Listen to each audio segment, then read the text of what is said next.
መጽሐፍ ሳላነብ ከዋልኩኝ ደስተኛ ሆኜ አልውልም። ምናልባት ሊያነጫነጨኝም ይችላል። ኢየሱስ ክርስቶስ ለሚያሸቱት መልካም መዓዛ ነው። ዳዊት ያመሰገነሽ ያወደሰሽ ማርያም ወይ ነይ ወሰሎሞን ዘሃለየኪ፣ ሰሎሞን ደግሞ የዘመረልሽ ማርያም ወይ ነይ ሲሉ የኢትዮጵያን ቤተክርስቲያን ሲያኮሩ የሚኖሩ የእውቀት ምንጭ ናቸው። እውቀት የሚቀዳባቸው የውሃ ጉድጓድ ናቸው። ካህናቱ ሲቀድሱ ምንድን ነው የሚሉት? ከርሱ አኮቴተ ቁርባን ዘግዝእትነ ማርያም ድንግል ወላዲተ አምላክ ዘደረሰ አባ ሕርያቆስ በመንፈስ ቅዱስ ነው የሚሉት። ሌላ ሶስተኛ በአንድ ጽሁፌ ላይ ዘ ፕሌስ ኦፍ ሴንት ሜሪ ኢን ኦርቶዶክስ ክርስቲያኒቲ ኦፍ ኢትዮጵያ የሚል ሌላ አንድ የምርምር ስራ የታተመ አለኝ። እዛ ላይ በደንብ ጠቅሻለሁ በዚህ ጉዳይ ላይ። አባ ሕርያቆስ አንቲ ውእቱ ተስፋው ለአዳም አመ ይትሰደድም ገነት አሉ። አባ ጊዮርጊስ ደግሞ ንኢ ማርያም መድኃኒቱ ለአዳም ብለዋል። እኛ ከስጋና ከነፍስ ነውር እንድንነጻ ልዑል ማደሪያውን ቀደሰ ብለው ዳዊት ለተናገረው መደምደሚያ ሀሳብ እሳቸው አመክንዮ ወይም ምክንያት ይሰጣሉ። ቡራኬው ለሴም የሚለውን እሳቸው ወሳሪ ተመርገሙ የካምን መርገም ያሻርሽ ያጠፋሽ አንቺ ነሽ ብለው ጽፏል።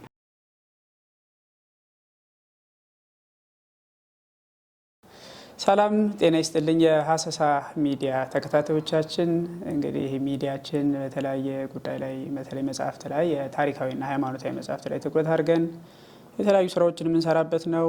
ከተርጓሚያንና ከደራሲያን ጋር ቃለ መጠይቅ እናደርጋለን። መጽሐፍት ላይ እንሰራለን። ልዩ ልዩ ዶክመንተሪዎችንም እንደዚሁ እናዘጋጃለን። ዛሬ ለቃለ መጠይቅ የጋበዝንላቸው መጋቤ ምስጢር ዶክተር አባ ህሩይ ኤርሚያስን ነው። እንደምታውቁት እንግዲህ ከዚህ በፊትም እንደዚሁ የመጽሐፈ ምስጢር ላይና ግዕዝ መዛግብት ላይ ቃለ መጠይቅ አድርገንላቸዋል። ተከታትላችሁናል ይመስለኛል። ስለዚህ እንደው ይህንን መርሃ ግብር ለምትከታተሉ አባ ህሩይ ኤርሚያስ ዶክተር ማን ናቸው የምትሉ ከሆነ የቅኔና ትርጓሜ መጽሐፍትን የተማሩ ናቸው። ዜማና ቅዳሴ አዋቂ የሆኑ በተለያዩ የኢትዮጵያ ቤተክርስቲያን ላይ አገልግሎት በጻፊነትም ጀምሮ በጻፊነት ሁሉ ሲያገለግሉ የነበሩ በስብከተ ወንጌልም በውዳሴ ማርያም፣ ቅዳሴ ማርያምን፣ ጸሎተ ሃይማኖትና ወንጌል በመተርጎም ሰፊ አገልግሎት ሲያገለግሉ የነበሩ አባት ናቸው። አሁንም እያገለገሉ ያሉ ናቸው። አሁን የሚያገለግሉበት እንግዲህ በጀርመን የካስል መድኃኔዓለምና የሃምቡርግ ኪዳነ ምሕረት አብያተ ክርስቲያናት አስተዳዳሪ ናቸው። በትምህርት ደረጃቸውን ስንመለከት እንግዲህ ቅድም እንደጠቀስኩት በአብነት ትምህርት በከፍተኛ ደረጃ የበለጸጉ ናቸው። በዘመናዊ ትምህርትና ደግሞ ነገረ መለኮት ትምህርት ላይ ደግሞ እንዲሁም በቅድስት ሥላሴ መንፈሳዊ ኮሌጅ በከፍተኛ ማዕረግም የመጀመሪያ ዲግሪያቸውን አግኝተዋል። ሁለተኛና ሶስተኛ ዲግሪያቸውን በኢትዮጵያን ስተዲስ በኢትዮጵያ ጥናትና ምርምር ከጀርመን የሃምቡርግ ዩኒቨርሲቲ ሁሉ ያገኙ የተቀበሉ አባት ናቸው ማለት ነው። ልዩ ልዩ መጽሐፍቶችን አዘጋጅተውልናል። በተለይ ብዙ ሰው የሚያውቀው መጽሐፈ ምስጢር አለ፣ እንዲሁም ደግሞ መዓዛ ቅዳሴ አለ። ዛሬ የምንነጋገርበት እንደውም መዓዛ ቅዳሴ በተሰኘው የንባቡና ትርጓሜውን ብለው ባዘጋጁት መጽሐፍ ላይ ይሆናል። የቅድስት አርሴማ መንፈሳዊ ቲያትር ለምሳሌ ያዘጋጁት አለ። የኢትዮጵያ የወርቅ ሙዳይ የሚል የግጥም መድብልም አላቸው። ቅዳሴው ቁርባን የሚል መጽሐፍም አላቸው። ከገድላት መካከል ደግሞ እንደዚሁም ስንመለከት ገድለ ቂርቆስን እንደዚሁም የትርጉም ስራ አላቸው። ገድለ አቡነ ቀውስጦስም እንደዚሁ እንደውም ብዙ ሰው የሚያውቁ አይመስለኝም፣ ይህንንም ተርጉመው አዘጋጅተውልናል። ገድለ አቡነ አፍጼ የሚል የትርጉም ስራ አላቸው። ይህን ተርጉመው እንደውም ለገዳሙ ሁሉ ገቢ እንዲሆንም ያደረጉ አባት ናቸው። በእንግሊዝኛ ያዘጋጇቸው ልዩ ልዩ ጽሁፎችም አሉ። እንደው ከብዙዎቹ አንድ ሁለቱን እንኳን ለመጥቀስ ዘ ሃማሪክ ፕሮቨርብስ ኤንድ ዜር ዩዝ ኢን ግዕዝ ቅኔ የሚል በ2020 በፈረንጆቹ አቆጣጠር ያሳተሙት ስራ አላቸው ማለት ነው። ሌላው ደግሞ አካውንትስ ሪጋርዲንግ ሂስቶሪካል ኢቨንትስ ኤክስፖዝድ ኢን ዘ ሃጊዮግራፊ ኦፍ ሴንት ቀውስጦስ የሚል በ2021 ላይም እንደዚሁ ያሳተሟቸው ስራዎች አሏቸው። በመናፍቁ ቤቱ ላይም እንደዚህ የሰሯቸው ስራዎች አሉ። ልዩ ልዩ እንግዲህ ስራዎች አሏቸው ማለት ነው። እንግዲህ አባታችን ካዘጋጇቸው በተለይ የአባ ጊዮርጊስ ዘጋስጫ ስራ መካከል ዛሬ የምንነጋገርበት ያን መሰረት አድርገን ነው። መዓዛ ቅዳሴ ይሰኛል። ንባቡና ትርጓሜውን አዘጋጅተውልናል ማለት ነው። ስለዚህ ይህን መሰረት አድርገን ቃለ መጠይቅ እናደርጋለን። ተከታተሉን። አባታችን መጋቤ ወደ ሀሰሳ መጽሐፍት ሚዲያ በሰላም መጡ። እንኳን ደህና ቆያችሁኝ። መልካም እንግዲህ መዓዛ ቅዳሴን ተርጉመውልናል። በተለይ መተርጎምም ብቻም ሳይሆን ከአሁን እኔ ያነበብኳቸው የትርጉም ስራዎች እንኳን አሉ መዓዛ ቅዳሴ ላይ፣ ግን ንባብና ትርጓሜ በሚል አይደለም የተዘጋጀው ማለት ነው። አንዱ ለየት የሚያደርገውም ይሄ ነው የእርስዎ መጽሐፍ ማለት ነው። እና እንደው ስለ መዓዛ ቅዳሴ ከመነጋገራችን በፊት እንደው የመጽሐፍት የንባብ ሕይወቶን ላይ ትኩረት አድርገን እንነጋገር እስኪ። የመጽሐፍት ንባብ ሕይወቶ ምን ይመስላል? እንዲሁም ደግሞ የአብነት ትምህርት መማሮ በተለይ የቅኔ ትምህርት ማወቆ መጽሐፍትን ለመመርመር ምን ያህል እንደው ጠቅሞኛል ብለው ያስባሉ በሚል ሀሰሳ መጽሐፍት ላይ መጽሐፍትን ማሰስ ብቻም ሳይሆን ስለ ንባብም ደግሞ እንደዚሁ ስለምንሰራ የመጽሐፍትን ተርጓሚዎችና አዘጋጆችን የንባብ ሕይወት ደግሞ እንደው በተወሰነ መልኩም ቢሆን ይህን ቃለ መጠይቅ የሚከታተሉ መስማት ይፈልጋሉ። በተለይ የእርስዎን አይነት ሰውን የንባብ ሕይወት ማለት ነው። ስለ ንባብ ሕይወቱ እስኪ። በጣም ጥሩ እሺ፣ እግዚአብሔር ያክብርልኝ። መጽሐፍ ለአንዳንዱ ሰው የትርፍ ጊዜ ስራ ወይም ደግሞ ሆቢ ሊሆን ይችላል። እኔ ግን ያው ቀደም ሲል በትምህርት ምክንያት ስራ አድርጌ ይዤ እኖር ነበረ። አሁን ደግሞ ያው በአገልግሎት እንዲሁ በምሰራቸውም አንዳንድ የጥናት ስራዎች ምክንያት ንባብን መደበኛ ስራ አድርጌ ነው የያዝኩት እና እለት እለት ከምሰራቸው ከማላቋረጣቸው በጣም ከአቅም በላይ በሆነ ምክንያት ካልሆነ በቀር ማለት ነው የማላቋረጣቸው ስራዎቼ አንዱ መጽሐፍ ማንበብ ነው። የማነበው ምናልባት አንድ ጉዳይ ለማወቅ ለማጥናት ሊሆን ይችላል፣ ወይም ደግሞ የምሰራው ስራ ኖሮኝ ለዛ ስራ ግብዓት የሚሆኑ መረጃዎችን ለመሰብሰብ ማስረጃዎችን ለማሰባሰብ ሊሆን ይችላል። የሆነ ሆኖ ግን ንባብ አሁን የህይወቴ ወይም የዕለት ዕለት ተግባሬ ዋና አካል ነው። መጽሐፍ ሳላነብ ከዋልኩኝ ደስተኛ ሆኜ አልውልም። ምናልባት ሊያነጫነጨኝም ይችላል እና ቀኑ ሊያልቅ ሲል ዛሬ ምን አነበብኩ ወይም ምን ጻፍኩ ብዬ ጠይቅና ያነበብኩትን ነገር ማስታወስ እና መመዘን ስችል በጣም ደስተኛ ሆኜ ነው ማመሸው ማድረው ማለት ነው። የባከነ ቀን ነው ብዬ የምቆጨው መጽሐፍ ሳላነብ ከዋልኩኝ ወይም ያነበብኩትን ሳልጽፈው ከቀረሁኝ በዚህ ምክንያት ነው እና መጽሐፍ እንደ ጓደኛ ነው፣ ያነጋግራል፣ ይናፍቃል። ማንበብ ያው ሲጀመር ሊከብድ ይችላል። ከሌላው ፍላጎት ልቆ እንዲወጣ ለማድረግ በጣም የተለየ ምክንያት ወይም ስሜት ሊኖር ያስፈልጋል። አንዴ ከገቡበት በኋላ ግን በቀላሉ ማይተውት የህይወት አካል ይሆናል ማለት ነው። ለእኔ እንደዛ ሆኖልኛል። አሁን እግዚአብሔር ይመስገን ደግሞ ባለሁበት አካባቢ የቤተክርስቲያን አገልግሎት ያው ሁለት ቤተክርስቲያን ቢሆን የማያገለግለው አገልግሎቱ በሳምንት በሰንበት በበዓላት የተወሰነ ስለሆነ ለንባብ የሚሆን ሰፊ ጊዜ አለኝ። ስለዚህ እንደውም ባለሁባቸው በእነዚህ ያሉት ቅድም በጠቀስካቸው አድባራት ትንንሽ ቤተ መጽሐፍት ህዝብ አስተባበሪያ ከፍቻለሁ እና የምፈልጋቸው መጽሐፍት አሉ እዛ። ለሌሎችም ሰዎች የሚተርፉ መጽሐፍት አሉ። ያው ደግሞ በኦንላይን ሊነበቡ የሚችሉ መጽሐፍትም አሉ። ስለዚህ አሁን የማንበብ እድል በጣም በሰፊው አለኝ። ስለዚህ አነባለሁ ማለቴ ነው። መልካም። የአብነት ትምህርት መማሮ በተለይ የቅኔ ትምህርት ደግሞ ማወቅን ብቻም ሳይሆን መምህርም ነው የቅኔ ትምህርት እና እንደው ማወቁ መጽሐፍት ለመመርመር ምን ያህል አግዞኛል ጠቅሞኛል ብለው ያስባሉ?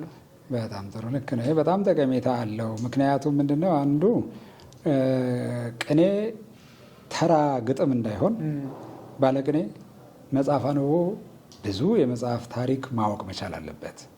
ወይም ደግሞ በአባባል ወይም በጥቅስ የተዋበ የተከሸነ እና ደስ የሚያሰኝ ቅኔ ስሜት የሚፈነቅል ቅኔ እንዲሆን ለማድረግ መጽሐፍትን በደንብ ማወቅና መተዋወቅ በጣም ያስፈልጋል።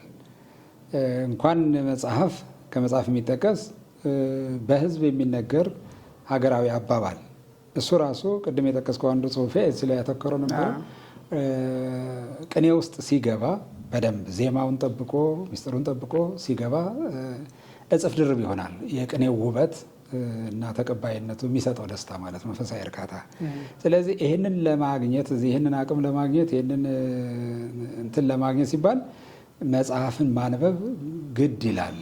ስለዚህ ጥሩ ቅኔ ለመቀኘት ወይም ደግሞ እንደዚህ ምሳሌያዊ ቅኔ ለማምጣት መጽሐፍ ማንበብ አለብኝ የሚል ተነሳሽነት ስለሚፈጥር ቅኔ ማወቁ በራሱ መጽሐፍ ለማንበብ ትልቅ ጠቀሜታ አለው ማለት ነው። ሌላው ግን በቋንቋ ደረጃ ምክንያቱም ብዙዎቹ የቤተክርስቲያናችን መጽሐፍት የተጻፉት በግዕዝ ነው። ስለዚህ የሰዋስው እውቀት በጣም አስፈላጊ ነው። ከሰዋስው ደግሞ አልፎ በቅኔ ደረጃ በደንብ ሲታወቅ ሲረዳ መጽሐፍ ለማንበብ ፍላጎት ይጨምራል፣ ብዙ እውቀት ይገኛል ማለት ነው። ይሄ የሰዋስው እውቀቱ ደከም ያለ ሰው ትግል ነው የሚሆንበት፣ መጽሐፍ ለግዕዝ ለማንበብ ግብግብ ነው የሚሆንበት እና ከዛ አንጻር አይ ቢቀርብኝስ ብሎ ገና ላያነብም ይችላል፣ ላይገልጠውም ይችላል እና ግን ስታውቀው ደስ ብሎ እናነባለን ማለት ነው። እና ይሄ ቅኔው ትምህርት እንደሚባለው ቅኔ የመጽሐፍት መክፈቻ ቁልፍ ነው የሚያሰኘው እኮ ይሄ ነው እኮ። አንብበህ ትረዳዋለህ ማለት ብቻ ሳይሆን መጽሐፍትን ለማንበብ ትልቁን ተነሳሽነት የሚፈጥረው ራሱ ቅኔው ነው። ቅኔ ማወቅ ወይም ጥሩ ቅኔ ለመቀኘት መፈለግ መነሳሳት ማለት ነው እንጂ ገሌን በላው ገሌን ጎተተው ለማለት ዝም ብሎ ትንሽ ዋሱ ማወቅ ብቻ በቂ ነው እኮ። ግን ይሄ በሰው ሕሊና ውስጥ የሚቀር ቅኔ አይደለም፣ ወይም የበሰለ ቅኔ ተብሎ አይወሰድም። ስለዚህ ጥሩ ቅኔ ለመቀኘት ሲሉ መምህራን በደንብ ማንበብ አለባቸው ማለት በደንብ ማወቅ መቻል አለባቸው ማለት ነው። ከዚህ አንጻር ትልቅ ጠቀሜታ አለው። በጣም መልካም አባታችን። እንደው እንግዲህ ሃይማኖታዊ ድርሰትን ስናስብ እንግዲህ አባ ጊዮርጊስ ዘጋስጫ ይነሳሉ። እንደውም ዛሬ እንግዲህ እንደው መሰረት የምናደርገውም መዓዛ ቅዳሴን ነው። እንደው አባ ጊዮርጊስ ዘጋስጫ ማን ናቸው ቢባል እንደው ባጭሩ፣ እንዲሁም ደግሞ እንደው አበርክቷቸውስ በኢትዮጵያ የግዕዝ ስነ ጽሁፍ ታሪክ እንኳን ሲያጠሩ ሊቃውንት አባ ጊዮርጊስ ዘጋስጫ ሳይነሱ መቼም መካከለኛው ዘመን ላይ እንዴቱ ነው አይደል? እንደው ምን ያህል አበርክቶ አላቸው? እንደው አበርክቷቸውንስ በአግባቡ እንደው አውቀነዋል ማለት ይቻላል ወይ? ትክክል። እሺ፣ አባ ጊዮርጊስ በመካከለኛው ዘመን በ14ኛው ክፍለ ዘመን ሁለተኛ አጋማሽ ላይ የተወለዱ ኢትዮጵያዊ ናቸው። እድገታቸው ቤተክርስቲያን አካባቢ ናቸው። የመምህር ልጅ ናቸው። ሲማሩ አድገዋል። ከዛ በኋላ ደግሞ እመቤታችን ቅድስት ድንግል ማርያምን ደጅ ሲጸኑ ስለቆዩ ከልጇ አማልዳ መንፈስ ቅዱስ ገልጾላቸው በጣም ከነቢያት ከሐዋርያት እንዳንዱ የሚያሰኝ መንፈሳዊ እውቀት የተገለጸላቸው ነው። ዓለማዊ ሁሉ እውቀት ያልተከለከለባቸው ታላቅ ሊቅ ናቸው። በስነ ጽሁፍ ደረጃ ብለን ከወሰድ ነው የትኛውም ኢትዮጵያዊ ሊደሰትበት ሊኮራበት የሚችል በርካታ ቁጥር ያለው የድርሰት ስራ የሰሩ ያበረከቱ ናቸው። እንግዲህ 40 ያላነሰ ድርሰት አላቸው የሚባል አነጋገር አለ። ደግሞ 21 መጽሐፍት የታወቁ አሏቸው ብሎ የሚጠቅሱ አሉ። የሆነ ሆኖ ከጊዜው አንጻር ስናነጻጽረው የሰሩት ስራ በጣም ከፍተኛ ነው፣ የላቀ ነው። ስራቸውም ደግሞ በጊዜ የሚገደብ የሚወሰን የሚያረጅ አይደለም። ሰዓታቱ አያረጅም፣ መልክአ ውዳሴው አያረጅም፣ ቅዳሴው አያረጅም፣ መጽሐፈ ሚስጥር የሚያረጅ አይደለም። ሌሎቹም ድርሰቶቻቸው በሙሉ ስለዚህ ሰፊ እውቀት የሚታይባቸው የቅኔ እውቀታቸውን ራሱ የሚያጎላ ነው። የዜማ ሰው ወይም ደግሞ የመጽሐፍ አዋቂ ብቻነታቸውን ሳይሆን ምክንያቱም ብዙ ድርሰታቸው አባ ጊዮርጊስ እንደውም የሚታወቁት መጽሐፈ ሚስጥርን ከመሰለው ሀተታ የመሰለ ጽሁፍ ካልሆነ በስተቀር ድርሰቶቻቸውን በቤት እየመታ ያዘጋጁ ሰው ናቸው። ልክ እንደ ቅኔ እንደ አርኬ ማለት ነው። ስለዚህ ይሄ የሚያሳየው የቅኔ ችሎታቸው ያን አሁን ቅኔ ብለን የምንኩራራበትን ጥበብ እሳቸው በቀላሉ ነበር የሚያፈሱት ማለት ነው።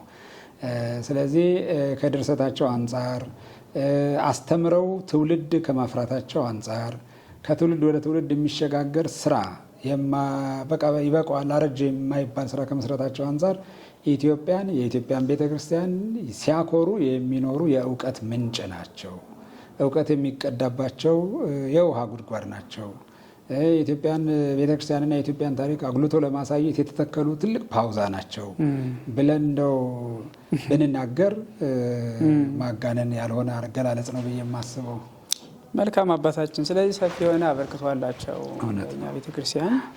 እንደው ቅዳሴያትን ካነሳን አይቀር እንግዲህ መዓዛ ቅዳሴን ነው ዛሬ ትኩረት የምናደርገው። ግን ፕሮፌሰር ጌታቸው ኃይሌ በተለይ ቅዳሴ ማርያምና ቅዳሴ ዲዮስቆሮስ አባ ጊዮርጊስ ዘጋስጫ የደረሷቸው ናቸው አይነት ድምዳሜም የሰጡበት ምርምር ስራ አንብቤ ያለው በተለይ ቅዳሴ ማርያም ንጽጽር ሰርተው ማለት ነው ከሌሎች የአባ ጊዮርጊስ ዘጋስጫ ድርሰቶች ጋር ቅድም የጠቀሷቸው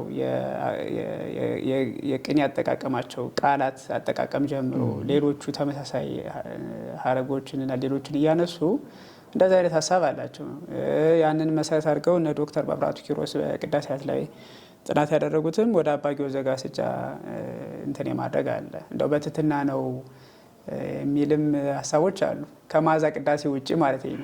ምን አስተያየት አለዎት በዚህ? ይሄ ሰፊ አጀንዳ ነው። ብዙ ያነጋገር ብዙ የሚያጻጽፍ ጉዳይ ነው። አሁን ሰውን ከመውደድ ከመጥላት ከማክበር ከመናቅ ስሜት ነፃ ሆነን ስለ እውነቱ ስለ ነጥቡ ከተነጋገርን ባጭሩ ይሄ የማያስማማ ሀሳብ ነው። ፕሮፌሰር ጌታቸውን ቀደም ሲል ገና ተማሪ በነበሩበት ጀርመን ሆኖ የጻፉትን መጽሐፍ ጽሁፍ አይቼዋለሁኝ። እዛ እንግዲህ ኋላ የመጣ ሊሆን ይችላል። አሁን ወንድሜ አንተ ያልከው እዛ መጽሐፋቸው ላይ ማለት ጽሁፋቸው ላይ የጻፉት ውሸት ነው፣ ደራሲው አባ ሳሙኤል ዘዋልድባ ናቸው ብለው ነው የጻፉት። እንዲህ ብለው ነው የደመደሙት። አባ ሳሙኤል ዘዋልድባ ሊሉ የቻሉበትን ምክንያት ታሪክም ከገድላቸው ቆንጠር አድርገው ጠቅሰዋል። ግን የሚያመረቃ ምክንያት አይደለም።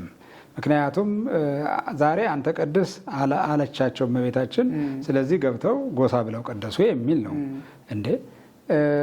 በዓሉ የእመቤታችን በዓል ስለሆነ እንጂ እኮ ሌላ በዓል ቢሆን ኖሮ ቅዳሴ ጊዜ ይቀድሱ ነበር፣ ወይ ቅዳሴ ሐዋርያት ወይ ቄርሎስን ይቀድሱ ነበረ። በዓሉ ግን የእመቤታችን በዓል ስለሆነ ቀድስ ብላ ስላዘዘቻቸው ያንን ቀደሱ። ይሄ እንደ ምክንያት እንደ ማስረጃ ተወስዶ ደራሲው አባ ሳሙኤል ዘዋልድባ ናቸው የሚያሰኝ አይደለም። አባ ጊዮርጊስ ናቸው የቅዳሴ ማርያም ደራሲ ብሎ ለማለትም የሚያስችል ሌላ ምክንያት አለም። አባ ጊዮርጊስ ዘጋስጫ የደረሱት መዓዛ ቅዳሴ የተባለው በገድላቸው በወቅቱ የነበሩ ሊቃውንት ያወቁት የመሰከሩት የጻፉልን ያቆዩልን ይህንን ነው። ጎሳንማ ቅዳሴ ማርያም የምንለውን ብዙ የታሪክና የትውፊት መፋለስ የሚፈጥር ነገር መጻፍ መናገር በጣም ጥሩ አይደለም። አንደኛ ቤተክርስቲያንን ያስተቻል፣ ራስንም ያስተቻል። ምክንያቱም ምንድነው? ለምሳሌ በትርጓሜ ትምህርታችን በመጽሐፈ ሊቃውንት ቅዳሴ ላይ በመቅደሙ ምንድን ነው የሚለው? ቅዱስ ያሬድ መደበይ ታብር በምትባል ቦታ ሳለ እመቤታችን ቅዱስ ኤፍሬምን ከሶሪያ አባ ሕርያቆስን ከብንሳ በደመና ጠቅሳ አምጥታ አንተ ውዳሴን አንተ ቅዳሴን ነግራችሁ በዜማ ያድርስ ብላ ነገሩትና በዜማ ደረሰ ይላል። ከቅዳሴ ማርያም አያይዞ 13ቱን ቅዳሴ ሁሉ በዜማ ደረሰ ይላል። ቅዱስ ያሬድ በ6ኛው ክፍለ ዘመን 14ቱን ቅዳሴ አልነበረም በዜማ ከደረሰ ዜማ ከፈጠረለት እንዴት በ15ኛው ክፍለ ዘመን አባ ጊዮርጊስ ደረሱት ሊባል ይችላል? ወይስ የታሪክ ውሸት ነው? ቤተክርስቲያን 1000 ዘመን ስትዋሽ ኖራለች ማለት አይደለም። ከእንደገና ካህናቱ ሲቀድሱ ምንድን ነው የሚሉት? ከርሱ አኮቴተ ቁርባን ዘግዝእትነ ማርያም ድንግል ወላዲተ አምላክ ዘደረሰ አባ ሕርያቆስ በመንፈስ ቅዱስ ነው የሚሉት። አሁን ግብፃውያን አወቁትም ቅዳሴውን አላወቁትም ለእኛ ምናችንም አይደለም። እግዚአብሔር ባወቀው ግን እኛ ሀገር ተገኝቷል። መጽሐፈ ሄኖክን እኮ ዓለም አያውቀውም ነበረ። መጽሐፈ ሄኖክን እኮ ከኢትዮጵያ ነው የቀዱት እኮ ከግዕዝ ነው እኮ የተረጎሙት አይደለም እንዴ? ኢትዮጵያዊ ደረሰው ሊባል ይችላል? ወይም ኢትዮጵያ ነው የተጻፈው የተደረሰው ሊባል ይችላል? አያስኬድም። እና ብዙ የታሪክ ተፋልሶ በተለይ ቤተክርስቲያንን ስትናገር ስታውጅ የነበረውን ዘደረሰ በመንፈስ ቅዱስ አባ ሕርያቆስ ስትል ኖራለች። አሁንም ያለች እኮ ነው። ውሸት ነው የምትናገር፣ ውሸት ነው የምትቀድሰው። በውሸት ቅዳሴ መስዋዕት ይለወጣል። ይሄ ትክክለኛ አነጋገር አይደለም። እውነት ነው፣ ይመሳሰላሉ፣ ሀሳባቸው ይመሳሰላል። ግን እኮ መመሳሰል በሁለቱ ቅዳሴ ብቻ አይደለም ያለው፣ በመዓዛ ቅዳሴና በቅዳሴ ማርያም ብቻ አይደለም። ለምሳሌ ዮሐንስ ወልደ ነጎድጓድን አንስተን ኤጲፋንዮስን ስንመለከት የማይመሳሰል ነገር አለው እንዴ? ጌታ እንዴት እንደተወለደ ትሕትናውን እያደነቁ ሁሉ ይናገራሉ። በ30 ክረምት በዮርዳኖስ ተጠምቀ የሚለውን የተናገረው ዲዮስቆሮስ ብቻ እኮ አይደለም፣ ሌላም የቅዳሴ ባለቤት ተናግሮታል ይሄንን። እና ተመሳሳይነት ቢኖራቸውም የአንድ ሰው ድርሰት ነው የሚባል ሊያስብል አይችልም። ሁለተኛ ነገር እኔ ደግሞ የማነሳው ሀሳብ ምንድን ነው? አባ ጊዮርጊስ የድርሰት ስራ ያልቅባቸዋል፣ እውቀት ያልቅባቸዋል ብዬ አይደለም። 20 ሊደርሱ ይችላሉ፣ በዚያ አልጠራጠርም። ግን የተደረሰን ድርሰት መድረስ ምን ማለት ነው? ቅዳሴ ማርያምን መጀመሪያ በስድ ንባብ ቤት ሳይመታ ከደረሱት፣ ሁለተኛ ደግሞ ያንኑ የመሰለ ተመሳሳይ ይዘት ያለውን መዓዛ ቅዳሴ መድረስ ለምን አስፈለጋቸው? ለምን አስፈለገ? እመቤታችን ውዳሴ ወይም ቅዳሴ አስቀድመው ከደረሱ። ሌላ ሶስተኛ በአንድ ጽሁፌ ላይ ዘ ፕሌስ ኦፍ ሴንት ሜሪ ኢን ኦርቶዶክስ ክርስቲያኒቲ ኦፍ ኢትዮጵያ የሚል ሌላ አንድ የምርምር ስራ የታተመ አለኝ። እዛ ላይ በደንብ ጠቅሻለሁ በዚህ ጉዳይ ላይ። ሌላው አባ ጊዮርጊስ ከመወለዳቸው አስቀድሞ የነበሩ ቅዱሳን በኢትዮጵያ በገድላቸው ላይ ተጽፎ እናገኛለን። ለምሳሌ እንደ አቡነ ዜና ማርቆስ ያሉት በገድላቸው በደንብ ተጽፎ ቅዳሴ ማርያምን አባ ሕርያቆስ የደረሰውን ቀደሰ ይላል በዚህች ዕለት። አባ ጊዮርጊስ ደራሲ ቢሆኑ አስቀድሞ ከድርሰቱ ፊት መገኘት ነበረባቸው እና ይሄ ትክክለኛ ሀሳብ አይደለም። በተለይ ደግሞ ቤተክርስቲያንን ውሸታም የሚያስብል መላምት መውሰድ ተገቢ አይደለም። የአባ ጊዮርጊስ ድርሰት መዓዛ ቅዳሴ ነው። መዓዛ ቅዳሴ በንባቡ፣ በይዘቱ፣ በመልእክቱ የአባ ሕርያቆስን ይመስላል። የተመሳሰለበትም ምክንያት እመቤታችን የማይቀየር ታሪክ ስላላት ነው። የማይለወጥ ማንነት ስላላት ነው። አባ ሕርያቆስ አንቲ ውእቱ ተስፋው ለአዳም አመ ይሰደድም ገነት አሉ። አባ ጊዮርጊስ ደግሞ ንኢ ማርያም መድኃኒቱ ለአዳም ብለው አሉ። እንዲሁ ስለሆነች እኮ ነው ለአዳም መዳን ምክንያት የሆነችው እሷ። ይሄ አንድ እውነት ነው። ይሄን አንድ እውነት ነው በተለያየ አገላለጽ የገለጡት። ይሄ ለምን ተመሳሰለ ማለት አይቻልም። እውነቱ አንድ ስለሆነ ማለት ነው። መልካም አባታችን፣ እንግዲህ ወደ ለቅዳሴያቴ መግቢያ ለማድረግ ያለው ወደ መዓዛ ቅዳሴ ስንመጣ መዓዛ ቅዳሴ ምን ማለት ነው? አንድ ሁለተኛ የአባ ጊዮርጊስ ዘጋስጫ መሆኑ ማስረጃችን ምንድን ነው? ማስረጃ አለን ወይ የሚል ጥያቄ። ጥሩ። መዓዛ ቅዳሴ ማለት የቅዳሴ መዓዛ። መዓዛን እንዴት ብሎ መተርጎም ይቻላል? ወደ ውስጥ የሚገባ የሚሰርጽ፣ ደስታን የሚሰጥ፣ ደስ የሚያሰኝ ሽታ እንደማለት ነው። ቅዳሴ ምስጋና ነው። ምስጋና ልክ እንደ መዓዛ እንደ ሽቱ መዓዛ ሁሉ ወደ ውስጥ የሚሰርጽ፣ ደስ የሚያሰኝ፣ መንፈስን የሚያረካ፣ የነፍስ ምግብ የሚሆን ስለሆነ መዓዛ ቅዳሴ ብለውታል። አንድም ደግሞ ስንተረጉመው በቅዳሴ የሚመሰገነው የድንግል ማርያም ልጅ ነው። ስለዚህ የቅዳሴው መዓዛ ደግሞ ራሱ ኢየሱስ ክርስቶስ ነው። ለሚያሸተው በመጽሐፍ ምስጢር ላይ ገልጸውታል። ኢየሱስ ክርስቶስ እፍረት ዘይጼኑ ለዘያጼንእዎ ብለው ጽፈውታል። ኢየሱስ ክርስቶስ ለሚያሸቱት መልካም መዓዛ ነው ብለው ጽፈዋል። ስለዚህ ኢየሱስ ክርስቶስ ነው የቅዳሴው የምስጋናው ባለቤት የሚመሰገነው እሱ ስለሆነ ከዚህ አንጻር ነው ያሉት እና መዓዛ ቅዳሴ ብለው መዓዛ ቅዳሴ ውዳሴ ወግናይ ብለው ስለተናገሩ ሲጀምሩት ምስጋናውን ያው ርዕሱ ራሱ መዓዛ ቅዳሴ ተብሎ ተጽፏል ይጠቀሳል ማለት ነው። አባ ጊዮርጊስ እንደደረሱት ማስረጃቸው ምንድን ነው? ገድላቸው ነው። ገድላቸውን በሕይወት ዘመናቸው የነበሩ ሰዎች ናቸው የጻፉት የመሰከሩት። ስለዚህ በዘመኑ የነበረ ጳጳስ የአባታችን የአባ ጊዮርጊስን እውቀት እውነተኛ ሃይማኖተኛነት ከተረዱ በኋላ የምስጋና ድርሰት ሲደርሱ ቅዳሴ እንዲደርሱ ፈቀዱላቸው። ማለት ያው ሊከለክሏቸው የሚችሉ ሆኖ አይደለም፣ ምክንያቱም መንፈስ ቅዱስ ስጦታ ነው። ነገር ግን ለመቀበል ዝግጁ ፈቃደኛ ሆኑላቸው ማለት ነው ድርሰታቸውን እና በዚህ ጊዜ ለአይርጎ መስዋዕት ይህንን መዓዛ ቅዳሴ የተባለውን የእመቤታችን ምስጋና በእመቤታችን በዓል ቀን እንደደረሱት እንግዲህ ይታወቃል ማለት ነው። ምስጋናው የተደረሰው ለአይርጎ መስዋዕት ነው፣ መስዋዕት ለማሳረግ ማለት ነው። መልካም አባታችን፣ እንደው እንግዲህ መዓዛ ቅዳሴ ያው አሁን እኛ ቤተ ክርስቲያን ያው ለአገልግሎት አይውልም። እንደውም አሁን ባለኝ መረጃ የ15ኛ አድርገው ያዘጋጁ መምህር አሉ ተብሏል። የዜማ ምልክት ራሱ አዘጋጅተውላቸው በመጽሐፎ ላይ እንደውም አንድ የሚጠቁሙት ነገር እንደው በዜማ ምልክት ቢመለከትና ለአገልግሎት ቢውል አይነት አስተያየትም አለውት እና እንግዲህ አንዱም የዚህ ውይይታችን ምናልባት ወደፊት በቤተክርስቲያን ታሪክ ውስጥ ሲገለገሉበት ነበር አባቶቻችን። አሁን ገድለ አቡነ ሀብተ ማርያም ብናነብ አባታችን እንዴት ሲገለገሉበት እንደነበረ የሚጠቁሙ መረጃዎች አሉ። በዘመኑ አባ ጊዮርጊስ ዘጋስጫ እንኳን ከደረሷቸው ድርሰቱን ከደረሱት በኋላ መዓዛ ቅዳሴን ማለት ነው እና ወደፊት እንደው ቢታሰብበት ጥሩ ይመስለኛል እና እንደው መዓዛ ቅዳሴ ድርሰት ወደ ጥቅሙ እንምጣ። እንደው ምን ጥቅም አለው? እንደገና ደግሞ አባ ጊዮርጊስ ዘጋስጫም ሲያዘጋጁት ለምን ዓላማ ነበር ያዘጋጁት መጽሐፉን ማለት ይቻላል? በጣም ጥሩ። እሺ፣ ዓላማው ያው የቅዳሴ ዓላማ አንድ ነው። ለአይርጎ መስዋዕት እግዚአብሔርን እያመሰገኑ መስዋዕት ወንጌል ለመስዋዕት ለመሰዋት ነው አኮቴተ ቁርባን የሚደረሰው የምንገለገልበትም። ከዛ ውጭ በእርግጥ ቅዳሴዎች የተወሰኑትን በዘወትር ጸሎትነት የሚጸልዩቸው የሚደግሟቸው አባቶች አሉ። ለምሳሌ ቅዳሴ ማርያምን ብዙ አባቶች ይደግማሉ። በትምህርትም እንደምናገኘው ደግሞ ከጥንት ጀምሮ ለአባ ሳሙኤል ቃል ኪዳን ተገብቶላቸዋል ተብሎ በዋልድባ ያጠና በቃሉ ያላጠና በመጽሐፍ ሳይደግም የሚውል የለም ተብሎ ተነግሯል፣ ተጽፏል። እና በግል ጸሎትነት የሚጠቀሙበት የሚገለገሉበት አባቶች ይኖራሉ ብዬ ተስፋ አደርጋለሁ። ዋናው ግን አባ ጊዮርጊስ የደረሱበት ምክንያት መስዋዕት ለማሳረግ በእመቤታችን በዓል ቀን ለእመቤታችን ክብሯን የሚናገር እሷን ለምሳሌ አባ ሕርያቆስ የደረሱት የቅዳሴ ማርያም ድርሰት አንቲ ውእቱ አንቲ ውእቱ አንቲ ውእቱ እያለ አንቺ ነሽ እያለ እያደነቀ እያመሰገነ ነው ማለት በማድነቅ ነው።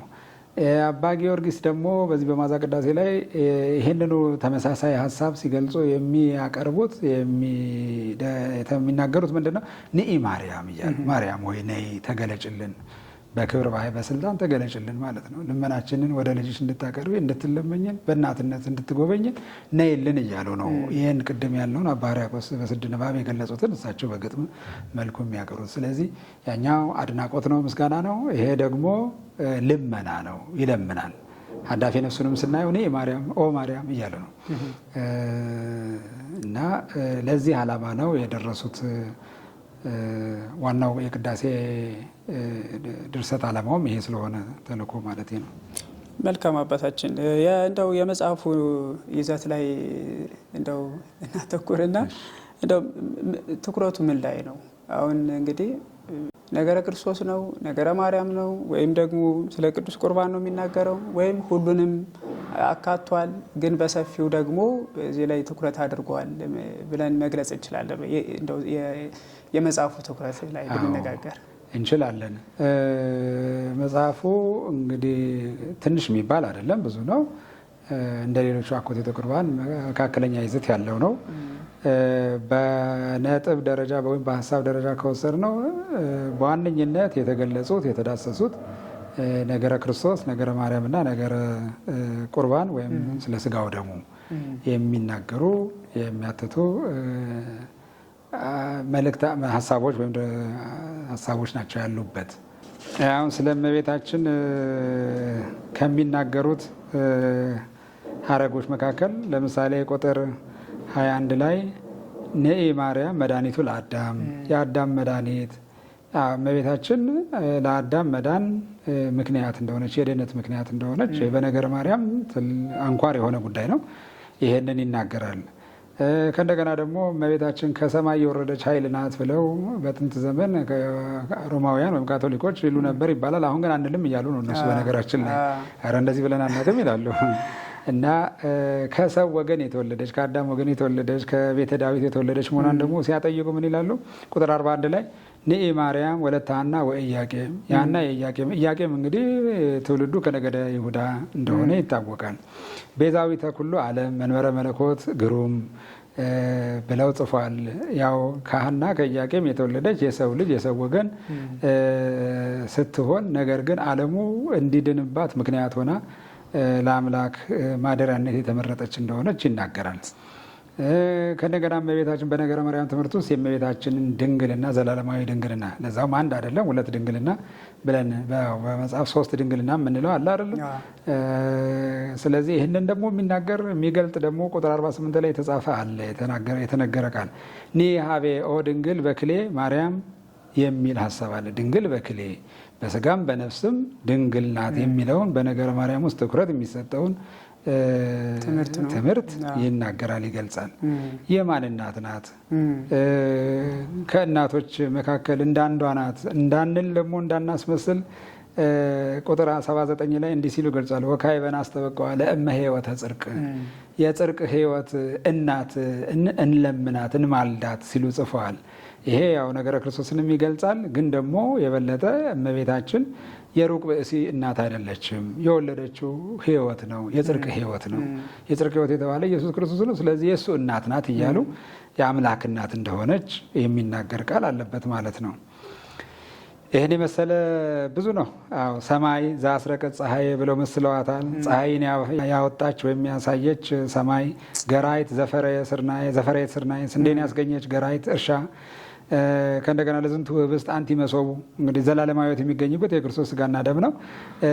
እሱን ምልክት እያመለከቱ ምን ይላሉ? የዚህ ህብስት የክርስቶስ ስጋ መሶቡ አንቺ ነሽ። ወለዝንቱ ጽዋ አንቲ ገይቡ፣ የዚህ የክርስቶስ ደም የሚቀርብበት ጽዋውም መቅጃው አንቺ ነሽ፣ ጽዋው አንቺ ነሽ ብለው ይናገራሉ። በመጽሐፍ ቅዱስ የተጻፉ ብዙዎቹን እየጠቀሱ ጎሞረ ወርቅ፣ ሲሳየ እስራኤል፣ ቅባ ማዛውሙ ለነገስታት እያለ ብዙ ይገልጻሉ ማለት ነው የእመቤታችንን። ስለ ጌታም ደግሞ ከተናገሩት ከሚናገረው ውስጥ የዓለም ሁሉ መድኃኒት እንደሆነ ልጇ ሲገልጹ እኔ ማርያም ዘምስለ ወልኪ መድኃኔ ዓለም፣ ዓለምን ካዳነው ልጅሽ ጋር ነይልን ሲሉ አዳኝነቱን ይናገራሉ። ምስለ ወልኪ ኢየሱስ ክርስቶስ ነቃ አእምሮ ወጥበብ ፈለገ ጤና ወሕይወት፣ የአእምሮና የእውቀትና የጥበብ ምንጭ የሕይወትና የደህንነት ወንዝ ከሆነው ከኢየሱስ ክርስቶስ ልጅሽ ጋር ነይ ሲሉ የጌታችን ኢየሱስ ክርስቶስ የሕይወት ምንጭ የሕይወት ራስ እንደሆነ ይናገራሉ።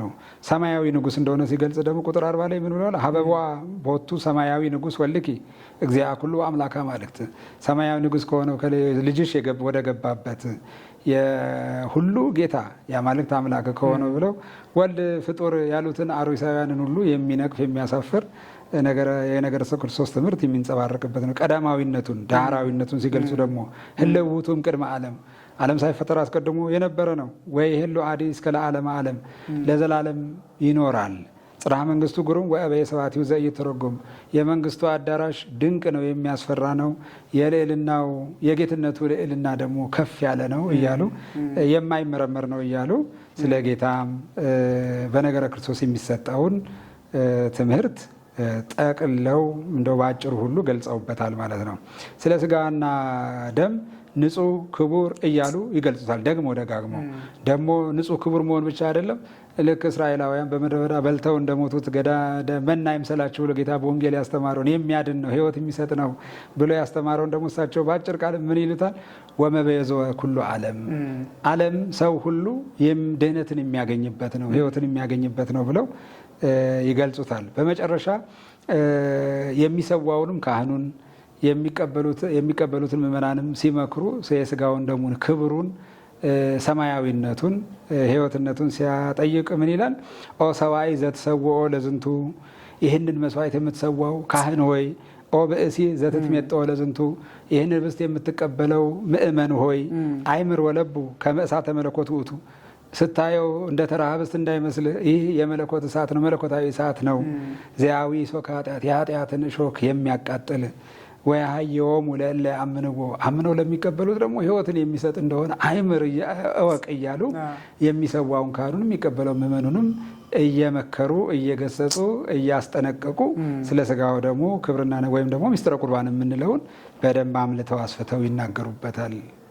እንደው ባጭሩ ለመግለጽ ይዘቱ ነው። አይ መልካም ነው አባታችን። እጅግ እንግዲህ መዓዛ ቅዳሴን በተለይ እንግዲህ ለሚያጠኑም ሰዎች የተለያዩ መጽሐፍቶችን ሲያዘጋጁም ትልቅ ምንጭም ሆኖ ሊያገለግል ይችላል። በነገረ ክርስቶስ፣ በነገረ ማርያም፣ በሚስጥረ ስጋዌም በቅዱስ ቁርባን ትምህርትም እንግዲህ በጣም ሰፊ ይዘት ያለው መጽሐፍ ነው ማለት ነው። እንደው ወደ ሌላው ጥያቄያችን እናምራና እንደው መዓዛ ቅዳሴ ከሌሎች ቅዳሴያት እንደው በምን ይለያል? በተለይ እንግዲህ ብዙ ቅዳሴያት አሉ። ያን ሁሉ ያነጻጸርን መቼም ከባድ ነው ማነጻጸሩም ጊዜም የለንም። እንደው ግን ትኩረት አድርገን መዓዛ ቅዳሴን እርስዎም ቅዳሴ ማርያም ካል ይሉታል። በዛ መንገድም እንግዲህ ካል ከተባለ ቀድሞ የነበረ የምናውቀው ይፋ በአገልግሎት ላይ ያለ ቅዳሴ ማርያም እንዳለ ይታወቃል ማለት ነው። ስለዚህ እንደው ቅዳሴ ማርያምና መዓዛ ቅዳሴን እናነጻጽርና ተመሳሳይነታቸው እንደው አሁን ልዩነት መናገር ብዙ ከባድ ሊሆን ይችላል። ወይም ልዩነት ካለ እኔ ግን የሚቀለኝ እሱ ነው። ልዩነት ይሻላል ከተመሳሳይነቱ። በምን ይለያል የሚለው ልዩነቱ በምን ይለያል? በሀሳብ ደረጃ በመልእክት ደረጃ ተመሳሳይነታቸው ይጎላል። በፐርሰንት ነው ስናየው ልዩነታቸው ላይ ትኩረት እናድርግ እና ልዩነታቸው ላይ በምን ይለያል ከቅዳሴ ማርያም የሚለውን ብናይ ደስ ይለኛል። አንደኛ አንድ 4 ነጥቦች ላነሳ እችላለሁ በዚህ ላይ። አንደኛ ቅዳሴ ማርያም የተደረሰው ከድርሰት ይዘት አንጻር በስድ ንባብ ነው፣ ቤት አይመታም። የአባ ጊዮርጊስ መዓዛ ቅዳሴ ግን ከሞላ ጎደል በአብላጫው ማለት ይቻላል ቤት የሚመታ ልክ እንደ ግጥም ወይም እንደ አርኬ ወይ እንደ ቅኔ የተዘጋጀ ነው። እንደ አንድ 2 ምሳሌ ለመምሰል ከርስኪ ይርህብም ሰማይ ሆድሽ ከሰማይ ይሰፋል ወብርሃነ ገጽኪ የሀቱም ብርሃነ ፀሐይ የፊትሽ ብርሃን ከፀሐይ ብርሃን ደግሞ የበለጠ ያበራል ሲሉ ገልጸዋል። ብዙ ነው ይሄን የመሰለው። እንደው ጊዜ ላለመውሰድ አንድ ደግሞ ልጨምርሽ። እኔ ማርያም ዳዊት ዘወደሰኪ ዳዊት ያመሰገነሽ ያወደሰሽ ማርያም ወይ ነይ ወሰሎሞን ዘሃለየኪ ሰሎሞን ደግሞ የዘመረልሽ ማርያም ወይ ነይ ሲሉ ይህን ሁሉ ሀሳብ በአርኬ ገልጸዋል ማለት ነው። ሌላ ሁለተኛው ነጥብ በቅዳሴ ማርያም ላይ አባ ሕርያቆስ መጽሐፍትን ጠቅሰው ወይም ሌላ የቀደመ ደራሲ የተናገረውን ሙሉ በሙሉ ቃል በቃል ወስደው አላስገቡም። እንደዚህ አይነት አናገኝም። ሬይዎ ነቢያት ለእግዚአብሔር የሚል ነገር አስቀምጠዋል። መጨረሻ አዳፌ ነፍሱ ላይ ነቢያት እግዚአብሔርን አዩ ፊት ለፊት ተያዩ የሚል ቃል እንጂ እገሌ እንዲህ ያለሽ እገሌ እንዲህ ያለሽ ብለው ያካተቱት የለም። አባ ጊዮርጊስ ግን በመዓዛ ቅዳሴ ላይ ይሄንን የመሰለ ሀሳብ አስቀምጠዋል። ከእንደገና ደግሞ በብዛት እነዚህን ከሌላ ደራሲ ወይም ከሌላ መስጋኝ የተጠቀሱትን የጠቀሱትን በግጥም መልክ ነው አሁንም የሚያስቀምጧቸው እና ዳዊት በስድ ንባብ ያስቀምጠውን እሳቸው በግጥም፣ ሰሎሞን በስድ ንባብ የገለጸውን እሳቸው በግጥም መልክ አስቀምጠዋል። በዚህ ከቅዳሴ ማርያም ይለያል። ለምሳሌ ዳዊትን ሲጠቅሱ ምን አሉ? ንኢ ማርያም ዘምስለ ዳዊት መዘምር ጊዜ ሰባሃኬን ዘብል ነኪር ነገሩ በእንቲአኪ ሀገረ እግዚአብሔር ነኪር ነገሩ በእንቲአኪ ሀገረ እግዚአብሔር። ይሄ ቅዱስ ዳዊት ምስጋና ነው፣ ውዳሴ ነው፣ ቃል በቃል ነው የተቀመጠው። ነገር ግን እሳቸው ወስደው ሲያበቁ በግጥም መልክ ነው ቤት እንዲመታ አድርገው ነው ያስቀመጡት። በቅዳሴ ማርያም ላይ ይህንን አናይም። ሰሎሞን ከተናገረው ላይ ገነት እጹት ወአዘቅት ትምት ፍናወ ዚአኪ ርግቤ ሰናይት ኒእም ሊባኖስ እህቴ መራት። ይህን ቃሉ የተናገረው ጠቅላላ ሰሎሞን ነው። ከሰሎሞን ነው የጠቀሱት። ግን እሳቸው ቤት እንዲመታ አድርገው ነው ጠቅሰው ያስቀመጡት። በብሉይ ኪዳን ብቻ ካሉት አይደለም፣ ከአዲስ ኪዳንም የጠቀሱት አለ። የሚደንቀኝ ቅዱስ ጴጥሮስን ሲጠቅሰዋል ምን አለ? ስለ ጌታ ከሚናገረው ክፍል ላይ ኢጻሎሙ ለእለ ይጼልዎ የሰደቡትን አልሰደባቸውም የሚለው ጌታ በመከራው ጊዜ ወኢተበአሰ እንዘ ይትገአዝዎ ሲከራከሩ ሲጣሉትም አልተጣላቸውም የሚለውን ግጥም እንዲሆን አድርገው ቅኔ እንዲሆን አድርገው ቤት እንዲመታ አድርገው ጠቅሰውታል። በዚህ ከቅዳሴ ማርያም ይለያል። ይሄ ሁለተኛው መክንዮ ሆነ። ሶስተኛው በቅዳሴ ማርያም ብዙ ነቢያት ተጠቅሰዋል። አንቲ ውእቱ ተስፋው ለአዳም ብለው ጀምሮ ከአዳም ይጀምሩና አብርሃምን፣ ይስሐቅን፣ ያዕቆብን እስከ መጨረሻው ደቂቀ ነቢያት እስከ ሚልኪያስ ድረስ ጽር ንጽሕ ዘሚልኪያስ ብለው ጨርሰዋል። ከዛ በኋላ ወድንግል አምሳለ ትንቢት ብለው ይደመድማሉ ነቢያት ነው። በዚህ መካከል ያልተነሱ ነቢያትን አባ ጊዮርጊስ በመዓዛ ቅዳሴ ላይ ጠቅሰዋል። ይሄም የሚለያቸው ጉዳይ ነው። ከተጠቀሱት አንዱ ኤርሚያስ ነው። ወለ ኤርሚያስ ጽርሐ ቅዱሳቱ ብሎ አስቀምጠው በቦታው ኢሳይያስ ካሉ በኋላ የምናገኘው መጽሐፍ ቅዱስም በጥራዝ ኤርሚያስ ነው የሚቀጥለው።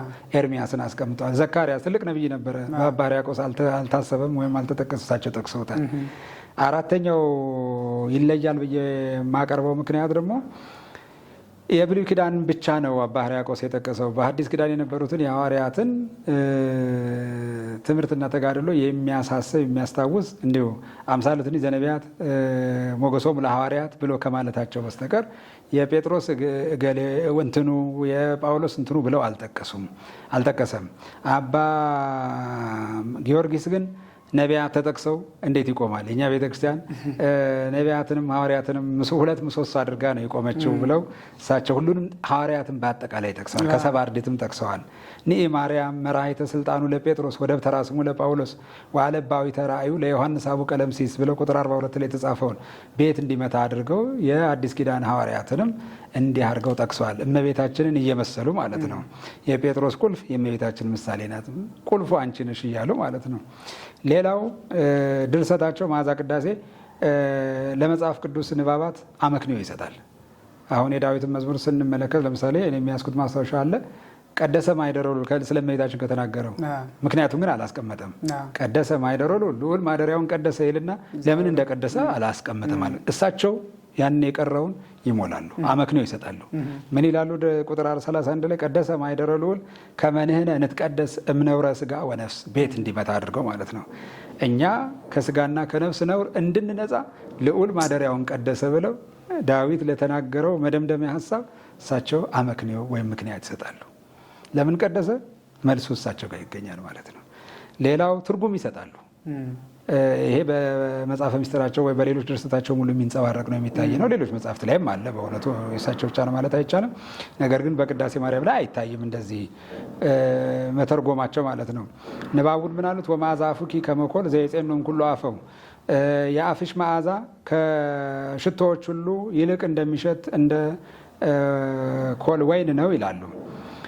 ከዛ በኋላ ዘውቱ ፍሬ ከርስኪ እንዲህ ብለው ያቆሙ። ዘውቱ ፍሬ ከርስኪ መዓዛ የተባለውም ይሄ ከሁሉ ከሽቱ ይልቅ መዓዛው የሚያውደው ሽቱ የተባለ የአንቺ የማኅፀንሽ ፍሬ የሆነ ኢየሱስ ክርስቶስ ነው ብለው ይተረጉሙታል። ንባቡን ከነትርጓሜው አመጣው የሚባል አለ በትርጓሜ ቤት ስልት መሰረት እና ይሄንን ሁሉ የምናይበት ስለሆነ ከቅዳሴ ማርያም ጋር ተመሳሳይነቱ ሰፊ ነው። ብዙ ቢሆንም በዚህ ሁሉ ጉዳይ ግን የተለየ ነው። መልካም ነው አባታችን። በጣም እንደው ሳንጠቅሰው ላለማለፍ ያህል እንደው ሰራዊቱንም ለማነጻጸር ሞክሬ ነበር ቅዳሴ ማርያምና መዓዛ ቅዳሴ ማለት ነው። እሱ ላይ ማስተያየት ቢሰጡበት የተለየ ነገር አለው። ትንሽ ለየት ትላለች አስተያየቱን በዚሁ። እሺ መልካም፣ እውነት ነው። በመጨረሻው ላይ የሚለይ ቃል አለ። መጀመሪያው ሰራዊተ መላእክት ወይኬልልዎ የሚለው ሁሉ ተመሳሳይ ነው ከቅዳሴ ማርያም ጋር ብዙዎቹ ቅዳሴዎች ማለት ነው። መጨረሻ ላይ ግን በአሚነዚያ ለማርያም ዘጾረት ወበከርሳ ብሎ ነው የሚጨርሰው። ቅዳሴ ማርያም የቅዳሴ ማርያምና የቅዳሴ ጊዜ ሰራዊቱ አንድ ነው በዜማም በንባብም እና ቅዳሴ ማርያም በሚቀደስ ጊዜ ለክርስቶስ ንገኒ የሚለውን ለማርያም ንገኒ ብለን እንላለን። ቅዱስ ያሬድ ነው የጨመረው ይላል የቅዳሴው ባህል። እንግዲህ ይሄንን ግን አባ ጊዮርጊስ ለማርያም ንገኒ የሚለውን ብቻ ሳይሆን ዘጾረቶ በክርሳ በማኅፀኗ የተሸከመችውን ማርያምን በማመን ለመድኃኔዓለም በፊቱ እንሰግዳለን። ሰራዊተ መላእክት ወነብጻ ቅድመ ገጾ ከፊቱ እንቆም ዘንድ ብለው ለየት ባለ ሁኔታ ነው የጨረሱት የደመደሙት። ስለዚህ እሱንም እንደ ትንሽ እንደ ልዩነትም መያዝ ይችላል። ንጽጽር ለሚሰሩ ሰዎችም ሊጠቅማቸው ይችላል። ለማርያም እንገዛለን ከማለት እውነት ነው። እሳቸው መድኃኔዓለም ልጇን በማመን በማኅፀኗ የተሸከመችው ማርያምንም የአምላክ እናት ብሎ በማመን ከፊቱ እንቆማለን የሚለው ጥሩ ሀሳብ ነው፣ ጥሩ አገላለጽ ነው። ለየት ያለ ከዛ አንጻር ነው። መልካም አባታችን፣ እንግዲህ መዓዛ ቅዳሴ ያው ድርሰቱ መቼም ለአገልግሎት ነው የሚውለው። ቅድምም ስንነጋገርም ነበር እና እንደው ከመቼ ጀምሮ ለአገልግሎት ይውል ነበር ማለት ይቻላል? ገድላትም ሆኑ ሌሎች ምንጮች ምን ይሉናል? አሁን ይህን የማነሳው ምንድን ነው፣ ገድለ አባ ጊዮርጊስ ዘጋስጫን ስናነብ እንደሚያውቁት ቅዳሴያትን ደርሶ ሲቃወሙት የነበሩ ካህናት ነበሩ በጊዜው። ስለዚህ መዓዛ ቅዳሴ አባ ጊዮርጊስ በነበረበት ጊዜ እንደው ለአገልግሎት ውሏል ማለት ምናልባት ሊከብድ ይችላል። እኔም አሁን የምናገረው ግምት ነው፣ ሃይፖቴቲካል እንትን ነው። ግን በኋላ እንደው ከመቼ ጀምሮ ለአገልግሎት ውሏል ማለት ይቻላል? እስከ መቼ ጊዜስ ደግሞ ስንገለገልበት ነበረ? በኋላ እየተቋረጠ አሁን የደረስንበት ደረጃ አለ። አሁን 14ቱ ቅዳሴያት ውስጥ እንግዲህ መዓዛ ቅዳሴ አልተካተተም በይፋ በእያንዳንዱ አጥቢያ ቤተክርስቲያን ለአገልግሎት ስለማይውል ማለት ነው በመዝገበ ቅዳሴው። እዚህ ላይ ምን አስተያየት አለዎት? መልካም። መዓዛ ቅዳሴ እንደተደረሰ ያው ሲደርሱት መቼም በተወሰኑ አድባራትና ገዳማት ይቀደስ እንደነበረ ምንም ጥርጥር የለውም። ግን ከአባ ጊዮርጊስ ዘመን በኋላ በተለይ አፄ ዘርዓ ያዕቆብ በነገሱበት ዘመን ብዙ ሎካል ካውንስልስ የሀገር ውስጥ ጉባኤያት ነበሩ። በብዙ የሃይማኖትና የስርዓት ምክንያት ይደረጉ የነበሩ ክርክሮች ነበሩና በዚያ ጊዜ አፄ ዘርዓ ያዕቆብ ብዙ የሃይማኖት ድንጋጌዎችን ጳጳሳቱን ይዘው አባ ሚካኤል፣ አባ ገብርኤልን ይዘው ሊቃውንቱን መነኮሳቱን እየሰበሰቡ ጉባኤ እያደረጉ እንደሰሩ የታወቀ ነው። ስለዚህ 14ቱ ቅዳሴያት በሚለው ይጽና የሚለው በእነዚያ ጉባኤያት የተወሰነ እንደሆነ ነው እኔ የምረዳው። ትክክለኛ ማስረጃውን ለመጥቀስ አሁን አይምሮ ውስጥ ባይመጣልኝም የሆነ ሆኖ ግን ሙሉ በሙሉ እንዳልቀረ አባቶቻችን ይነግሩናል። በነገሌ ዘመን እኮ ይቀደስ ነበረ፣ እነገሌ ይቀድሱት ነበረ እያሉ የሚነግሩን ሰዎች ነበሩ። ያው ሌሎቹ ቅዳሴ ደረስን እያሉ ቤተክርስቲያን ውስጥ ብዙ የቅዳሴ ድርሰት እንዳይበዛ ከቁጥር እንዳያልፍ ወይም ደግሞ ኑፋቄ ሰርጎ እንዳይገባ ለመከላከል ቁጥሩን ቢበይኑትም ነገር ግን የአባ ጊዮርጊስ ስራ ሰዓታቱ ሌሊት እየተቆመ ቅዳሴው አይቀደስም የሚባልበት ምክንያት ስለሌለ ያው ብዙዎቹ ገዳማት ይቀድሱት እንደነበረ ይጸልዩት እንደነበረ የታወቀ ነው።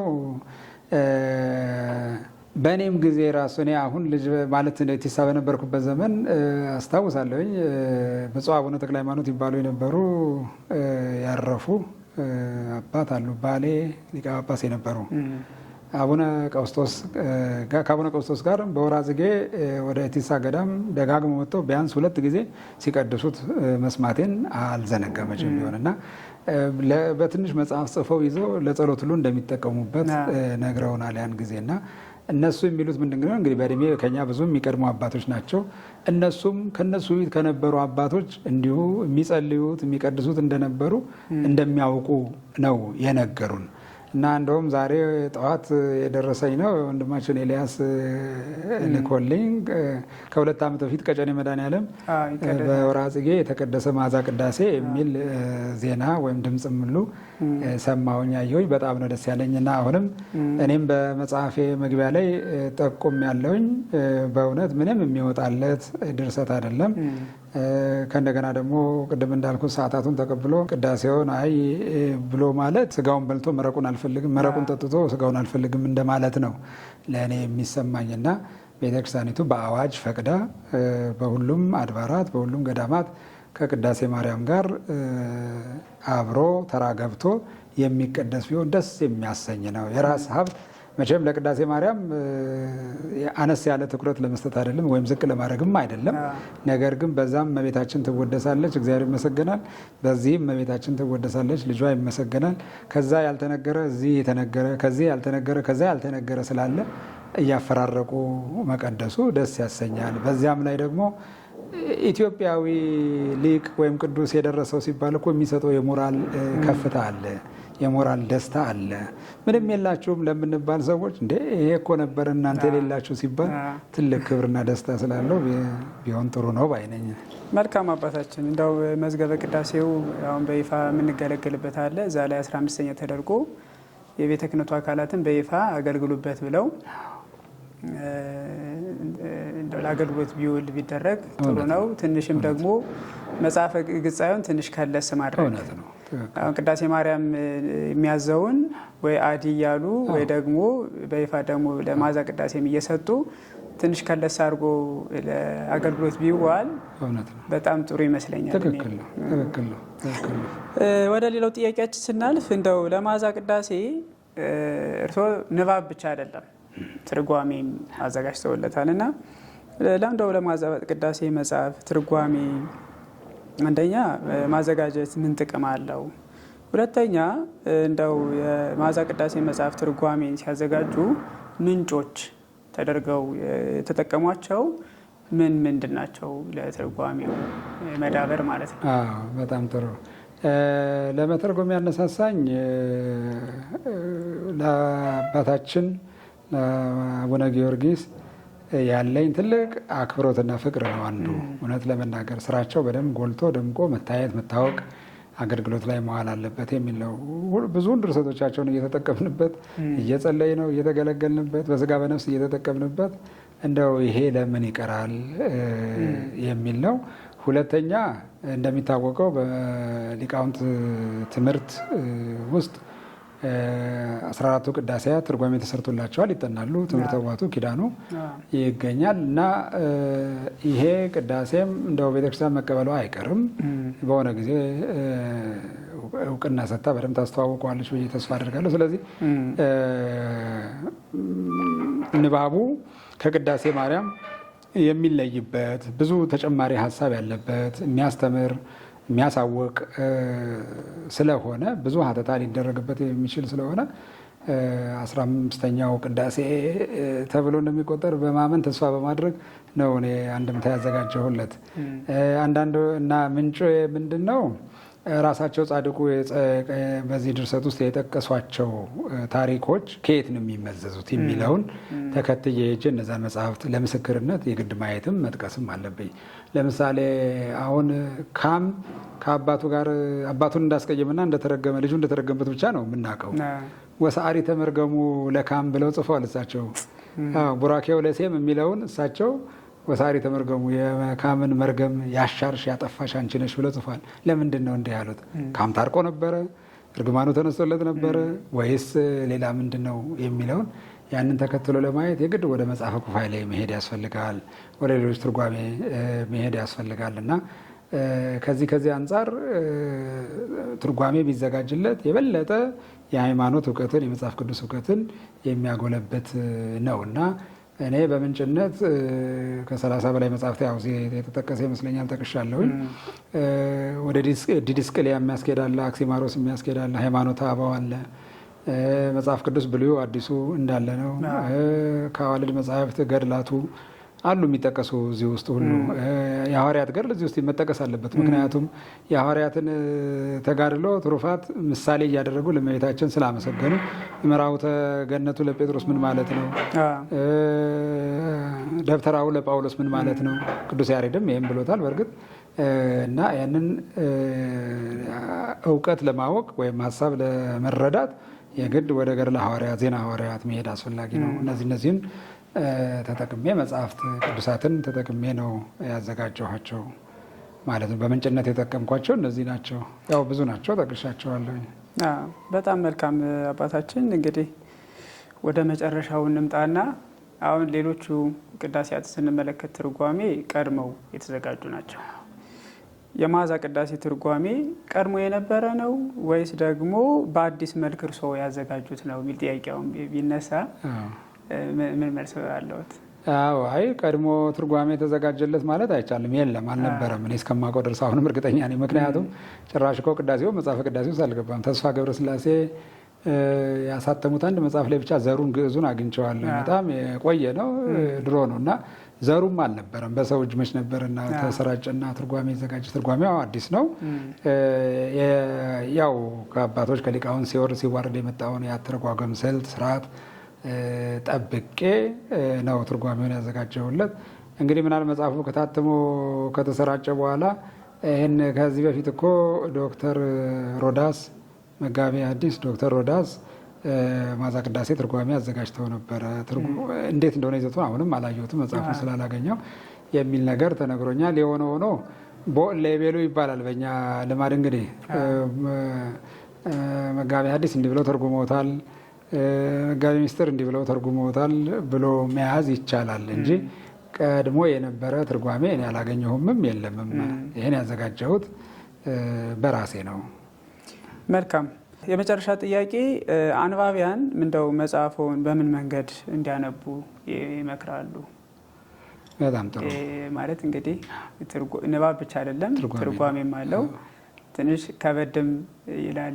እንደው ምንም መንፈሳዊ መጽሐፍት አንብቦ ለማያውቅም ሰውም ዝም ብሎ የሚነበብም ነገርም አይደለም እና ጥሩ የቤተክርስቲያን ትምህርትም ላላቸውም እንደገናም መካከለኛም ዝቅ ያለም ላለው እንዴት መጽሐፉ በምን መንገድ ነው ቢነበብ ጥሩ ነው የሚል አስተያየት አለዎት? ያው አንባቢያን ነጻነት አላቸው። እውነት ነው።